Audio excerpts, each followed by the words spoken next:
and welcome back to the another session of our subject social science. So as you are all are aware that we have started chapter 11, components of the environment and interrelationships. Now already I have shared one video with you in which we have learned so many things about this chapter. Just to recall what we have learned.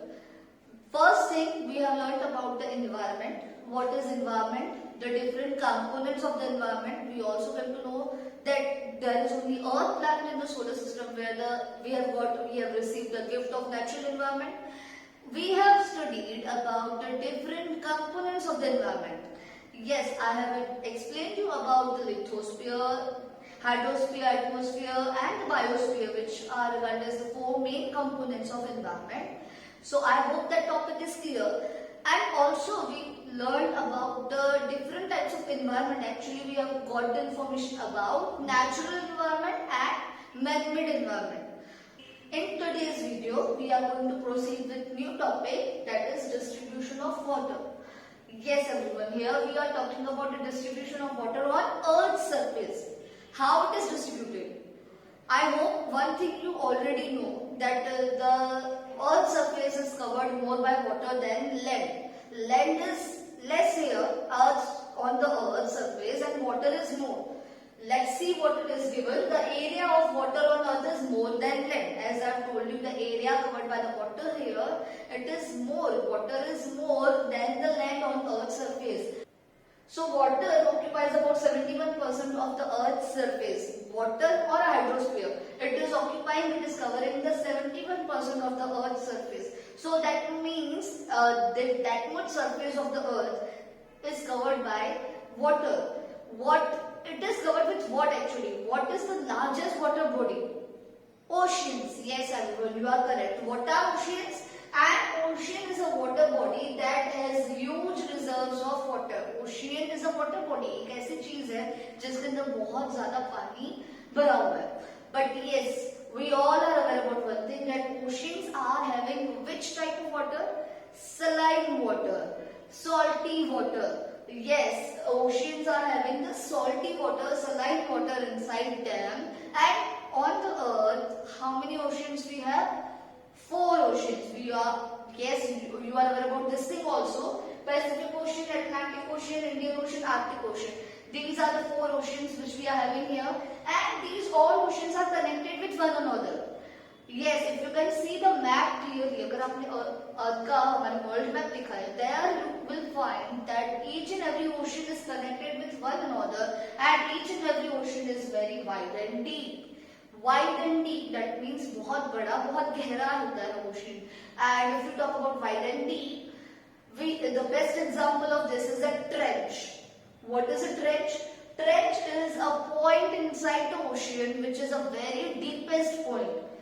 Yes, inside the ocean एक ऐसा point होता है जो सबसे deep है, और मतलब actually what it is actually covered with ocean water only, but बहुत गहरा है. So what is the example? Example is Mariana Trench. It is the point in the Pacific Ocean which is the deepest point. The name is Mariana Trench and it is 10 to 11 kilometer deep है. 10 to 11 kilometer वो बहुत गहरा है. So I hope that this thing is clear. Here you can see another table. But before I explain this table, another thing you have to understand is that, as I have told you, oceans are having the salty water, the saline water. But what about the fresh water? From where we can get the fresh water? Yes, there are different sources of fresh water, like glaciers, like groundwater, like rivers, freshwater lakes, etc. etc. So according to all these water bodies, according to all these things, the distribution of water on the Earth's surface is shown in this table. Let's find out what it is. Oceans, the biggest water body, it is given as the first number only. Okay, oceans, they are covering how much water in it? 97.3% of water.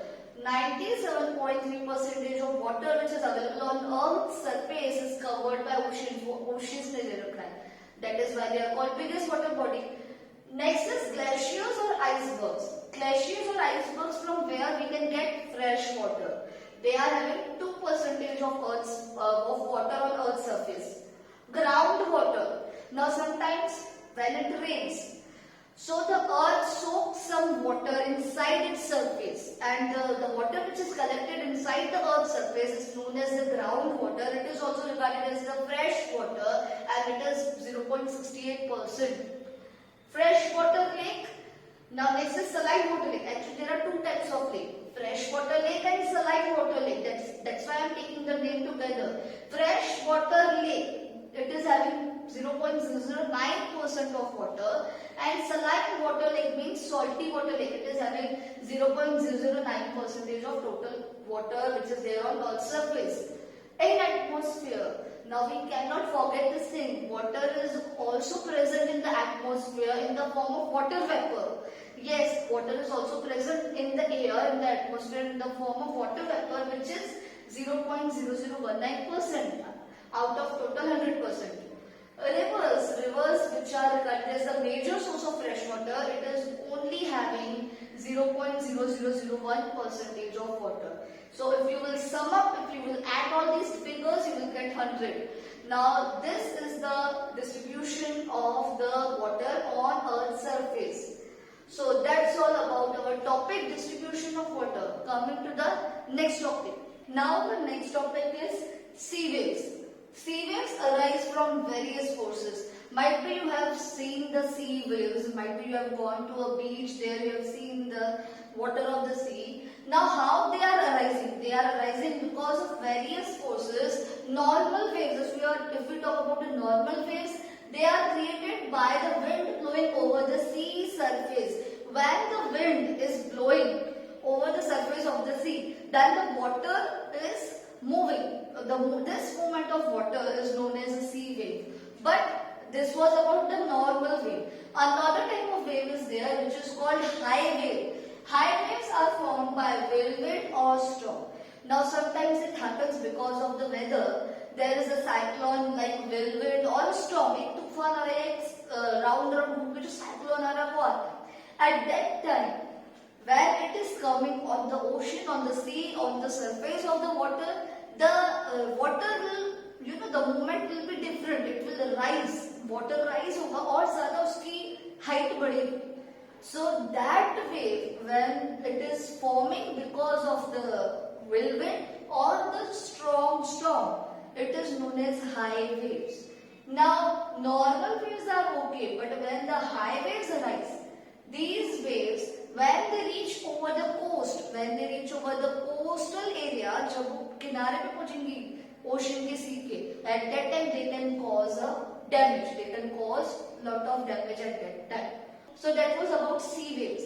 Now coming to the next, it is tides and ebbs. Yes, tides and ebbs is also related with the sea only. Tides and ebbs. I will also tell you the difference between sea waves and the tides. Twice a day, sea level rises and falls periodically.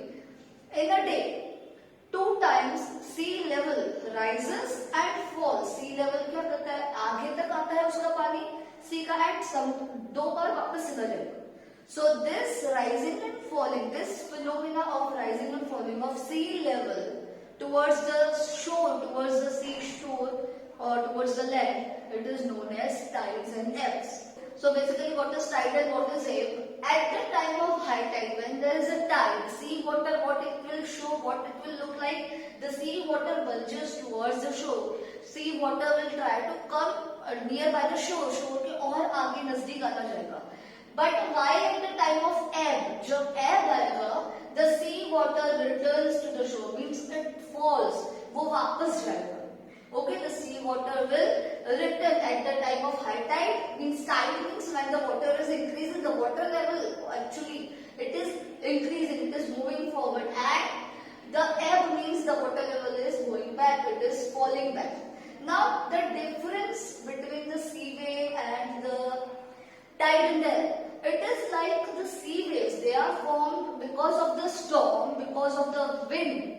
But yeah, tides and ebbs, they are created because of the gravitational pull of the moon or the sun. Yes everyone, The tide and ebb, they are created because of the gravitational pull of the sun and the moon. I will explain that also, but before that, the time interval between the two tides is about 12-25 hours. 12 hours, 25 minutes also you can say. This is the time interval, time gap between the two tides. Now as we were talking about gravitational pull, gravitational force actually on the earth, we can feel the gravitational force of sun and the moon. Yes everyone, we can feel the gravitational force of sun and moon in the form of tides and ebbs. How it is happening? See, the sun, it is having its own gravitational force. Moon is also having, and the earth is also having. The distance between sun and earth is more comparatively to the distance between the moon and the earth. Moon is nearer towards earth. Moon is nearer towards earth. Earth के ज़्यादा नजदीक sun से moon है. So more than sun, moon's gravitational force affects on our earth. Now earth actually is a piece of a landmass. Earth तो एक landmass है. Earth is a piece of a land. So the land is not affected. Land is not pulled. What is pulled? Water. Water is pulled by the gravitational force of moon. Here, the water which is here in the oceans, in the seas, it is pulled by the moon and sometimes by the sun. So this phenomena is known as tide and ebb. Waves, sea waves are created because of the wind.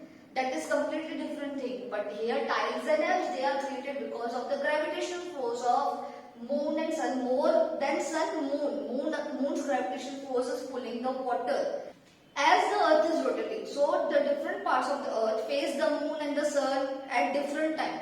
So the tide also comes at a different time, not at same time everywhere. So this is the difference. And one more thing you have to understand, on the day of new moon and full moon, on the day of new moon and full moon, the sun, the earth and the moon come almost in a straight line. And it results in the high tide. High tide when it will arise? When there is full moon or new moon. At that time, moon, sun, earth, they will come in a particular one straight line में आ जाते हैं. And that is the time when high tide is arising. And what about the low tide? But when the moon is in its first and the last quarter, the gravitational pull reduces, resulting in low tides. When the moon is in its first and the last quarter, means when the moon is like this. Okay, moon का जो पूरा phase नहीं दिखेगा हमें. At this time, moon is having less gravitational force. This time, when moon is in the first or the last quarter, it is having its gravitational force is actually low. It is reducing, so that's why it results in low tide. तब low tide आता है. So that's all about the tide and the sea waves. I hope the topic is clear. Our next topic is ocean currents. Like the rivers on the earth, the ocean also have huge amount of water flowing in certain direction for thousands of years. These currents are called ocean currents. Actually, like as we are having rivers on the earth, and in the rivers also, the water is flowing in certain direction. Water की flow करने की कोई particular direction होती है. This direction is fixed. From thousands of years, this direction is fixed. Same way, oceans are also having a particular direction of flowing water, and this direction is also fixed from thousands of years. This is known as ocean currents. इस पानी के जो बहाव को, which is the water in the direction which it is flowing, is known as ocean currents. And these currents are hot and cold. These currents can be hot and these can also be cold. The main causes of currents are solar energy, wind, salinity of water and rotation of the earth. Why these ocean currents are caused? The main reasons are solar energy. First, the rays of the sun, wind, salinity of water, the saltiness in the water and the rotation of the earth. Because of this, the directions of the water is fixed. Mostly hot currents move from the equator to the poles. As you can see here, this is equator. Okay, this is equator. And whatever currents are here, nearby the equator, they are going to flow towards the polar regions. वो polar regions की तरफ जाएंगे. Okay, from hot to cold, and cold currents from the poles to equator. Now it will be vice versa for cold currents. Cold currents will move from polar regions to equatorial regions. So this is the phenomena of ocean current. So that's all for today's session. I will meet you with the new topic in the next session in the another video. Till then, go to the textbook, keep learning. Thank you. Have a nice day.